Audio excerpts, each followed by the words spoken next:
আসসালামু আলাইকুম, কেমন আছেন সবাই? পারভিন ভিলেজ ফুডে আরেকটি নতুন ভিডিওতে আপনাদের সবাইকে স্বাগত। তো দেখুন, আজকে এখানে নিয়েছি আমি ছানা, দুধের ছানা নিয়েছি। এখানে কোনো গরু দুধ নিইনি, আমি খাঁটি গরু দুধ দিয়ে ছানাটা কেটে নিয়েছি।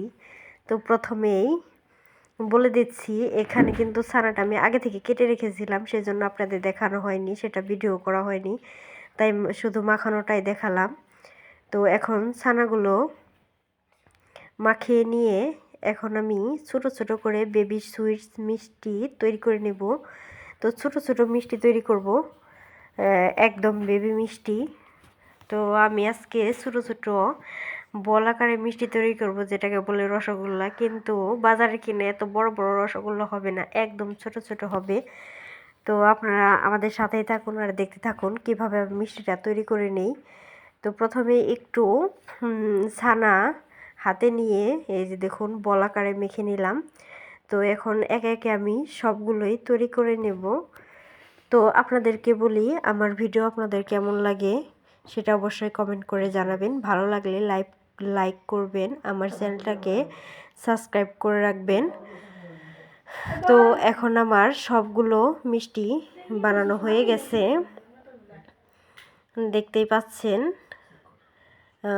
প্রায় অর্ধেক মিষ্টি হয়ে গেছে, সবগুলো হয়নি, ভুল হয়েছে, অর্ধেক মিষ্টি বানানো হয়ে গেছে।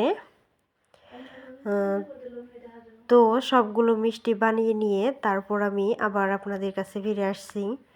এই দেখুন, সবগুলো মিষ্টি আমার এখানে বানানো হয়ে গেছে। এখন আমি এই মিষ্টিগুলোকে রসে ডুবিয়ে নিব। তো প্রথমেই কিন্তু কড়াইতে আমি মোটামুটি এখানে 1.5 কাপের মতো চিনি দিয়ে দিব। 1 কাপ দিয়ে দিলাম, আর দেব 1/2 কাপ। তো 1.5 কাপ চিনিতে কিন্তু 3 কাপ পানি দিতে হবে, তাই আমি পানিটাও কাপ মেপেই দিয়ে দিচ্ছি।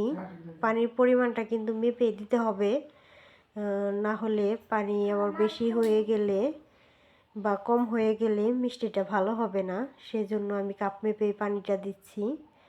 এখানে আমি 2 কাপ পানি দিয়ে দিলাম, আর 1 কাপ দিব। এই তো 3 কাপ পানি দেওয়া হয়ে গেছে। এখন আমি সামান্য কয়েকটা দুটো মাত্র এলাচ দিয়ে দিব। এলাচটা দিলে ভালো একটা ফ্লেভার আসে। আপনারা চাইলে কিন্তু আস্ত এলাচের বদলে এখানে গুঁড়ো এলাচ ব্যবহার করতে পারেন, সেটাও হবে। তো এখন আমি চুলাটা ধরিয়ে নিলাম। প্রথমেই কিন্তু জাল করে নিতে হবে পানিটা, নেড়ে চেড়ে চিনিটা গলিয়ে নিতে হবে, যে পর্যন্ত বলক চলে না আসে জাল করে নিতে হবে। খুব বেশি ঘন করা যাবে না, 2-1টা বলক চলে আসলেই এই ছানার বলগুলো সে পানির ভিতর দিয়ে দিতে হবে। দেখুন, আমি মিষ্টিগুলো পানির ভিতর দিয়ে দিচ্ছি, আর সাথে সাথে মিষ্টিগুলো ফুলে উঠছে।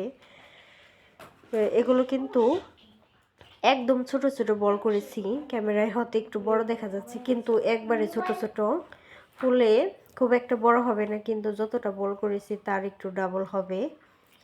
তো সবগুলো বলে কিন্তু ভেসে উঠেছে। তো এখন আমি সবগুলো মিষ্টি এরকমভাবে দিয়ে তারপর ঢাকনা দিয়ে মোটামুটি 10 মিনিটের মতো জাল করে নেব।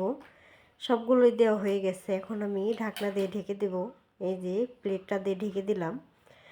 এখন মোটামুটি 10 মিনিটের মতো জাল করে নিলেই আমার মিষ্টিটা রেডি হয়ে যাবে। এখন আমি 10 মিনিট পর ঢাকনাটা তুলে দেখছি, এই দেখুন, ছোট ছোট বল দিয়েছিলাম কিন্তু ডাবল হয়ে গেছে ফুলে, দেখেই কিন্তু বোঝা যাচ্ছে ফুলে উঠেছে। কিন্তু কোনোভাবেই হাতা দিয়ে মিষ্টিগুলো নেড়ে দেওয়া যাবে না, যদি নাড়ার প্রয়োজন হয় তাহলে হাতার সাহায্যে হালকা একটু দুলিয়ে দিতে হবে। এই দেখুন, মিষ্টি শিরাটাও কিন্তু খুব ঘন হয়ে এসেছে, আর মিষ্টিগুলো কতটা সুন্দর হয়েছে দেখেই বোঝা যাচ্ছে। তো এখন আমি চুলাটা বন্ধ করে নিলাম। বন্ধ করে এই মিষ্টিগুলো আমি একটা মাটির হাঁড়িতে সার্ভ করে বেড়ে নিব। তো এগুলো কিন্তু মিষ্টি জিনিসটা কিন্তু মাটির হাঁড়িতেই সুন্দর লাগে দেখতে, সেজন্য আমি এখানে মাটির হাঁড়িতে বেড়ে নিচ্ছি। আর একটা কথা বলি, গরম মিষ্টিটা খেতে কিন্তু খুবই মজার হয়। তো আপনারা যারা খাননি তারা অবশ্যই খেয়ে দেখবেন, গরম মিষ্টি খুব ভালো লাগে। তো এখন আমি মাটির হাঁড়িতে সবগুলো মিষ্টি দিয়ে দিব, তারপরে বাকি যে শিরাটা থাকে সেটাও ওখানেই ঢেলে দেব, তাহলে মিষ্টির ভিতরে খুব ভালোভাবে রসটা ঢুকবে। তো এরকমভাবে আমি মিষ্টিগুলো এই হাঁড়িতে করে মোটামুটি 3 থেকে 4 ঘন্টার জন্য রেখে দেব, তাহলে খুব সুন্দরভাবে সেট হয়ে যাবে আর খেতেও ভালো লাগবে, ভিতরে একদম রস ঢুকে যাবে। তো আপনাদের যদি ভালো লাগে আমার ভিডিও, তাহলে অবশ্যই একটা লাইক করবেন। আপনাদের একটা লাইক কিন্তু আমার ভিডিওতে আরও উৎসাহ জাগায়। এখন আমি এভাবেই ঢেকে রেখে দেব মিষ্টিগুলো। দেখুন কতটা সুন্দর হয়েছে, দেখতেও মাশাআল্লাহ অনেক সুন্দর লাগছে।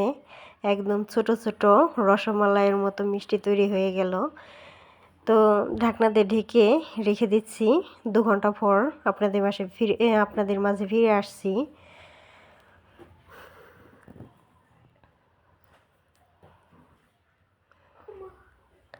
দেখুন আমি মিষ্টিটা নিয়ে এসেছি, 2 ঘন্টা হয়ে গেছে, অনেক সুন্দরভাবে সেট হয়েছে। আমি মিষ্টিটা ঠান্ডা হওয়ার পর একটু ফ্রিজেও রেখেছিলাম যাতে খেতে ভালো লাগে। এখন আমি আপনাদের খেয়ে দেখাবো কেমন হয়েছে। তো প্রথমেই একটা প্লেটের মধ্যে 4টার মতো মিষ্টি তুলে নিলাম, তারপর আমি আপনাদেরকে খেয়ে দেখাবো কেমন হয়েছে। দেখুন এই যে ছোট ছোট মিষ্টি আমি আপনাদেরকে খেয়ে দেখাচ্ছি কেমন হয়েছে। খুব ভালো হয়েছে, কিন্তু মিষ্টিটা দোকানের মতো না হলেও খুব একটা খারাপ হয়নি। তো আপনারা সবাই আজকের ভিডিওটা এ পর্যন্তই। সবাই ভালো থাকবেন, সুস্থ থাকবেন, আর আমার চ্যানেলটিকে সবাই সাবস্ক্রাইব করে আমার পাশেই থাকবেন।